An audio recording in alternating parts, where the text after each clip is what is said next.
19-ാം നൂറ്റാണ്ടിലായിരുന്നു വലവട്ടപ്പാട് ദേശത്തേക്കും അപ്രതീക്ഷിതമായി ആ പകർച്ചവ്യാധി കടന്നുകൂടിയത്. അത് ദേശത്തെ ദുരിതങ്ങൾ കൊണ്ട് മുട്ടിച്ചു. എങ്ങും കൂട്ടക്കരച്ചിലും പട്ടിണിയും മാത്രമായി. മരണങ്ങൾ കുന്നുകൂടി. ഒരു നാടിനെ തന്നെ മരണഭയത്തിൽ ഉറപ്പിച്ച ആ മാറാവ്യാധി വസൂരി എന്നാണ് അറിയപ്പെട്ടിരുന്നത്.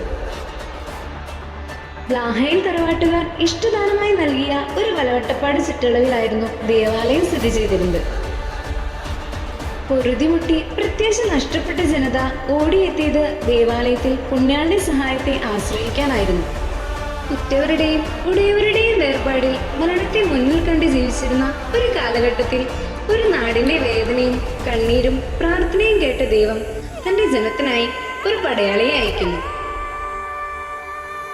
നാനാജാതി മതസ്ഥർ ഇന്നും ആദരവോടെ കാണുന്ന അവരുടെ പുണ്യാളൻ എങ്ങനെയാണ് അവരെ ഈ പ്രതിസന്ധിയിൽ നിന്നും രക്ഷിച്ചെന്നോ? വേദനയും കണ്ണീരുമായി ഉറക്കം നഷ്ടപ്പെട്ട ഗ്രാമവാസികളുടെ കാതുകളിലേക്ക് ആ രാത്രി ഒരു കുതിരക്കുളമ്പടിയുടെ നാദം മിന്നിമറഞ്ഞു. അത്ഭുതകരമായ ആ കുതിരക്കുളമ്പടി ഗ്രാമവാസികൾ എല്ലാവരും കേൾക്കുകയുണ്ടായി. ഇതിനുശേഷം വസൂരി എന്ന മാറാവ്യാധി ദേശത്തെ വിട്ടു പോയി എന്നതാണ് ചരിത്രം. ഈ വലവട്ടപ്പാട് പ്രദേശമാണ് പിന്നീട് ഇന്ന് കാണുന്ന വലപ്പാടായി മാറിയത്. വലവട്ടപ്പാടിൽ വിശുദ്ധ സെബസ്ത്യാനോസ് നടത്തിയ അത്ഭുത ചരിത്രത്തിലെ ഒരേട് മാത്രമാണിത് ട്ടോ.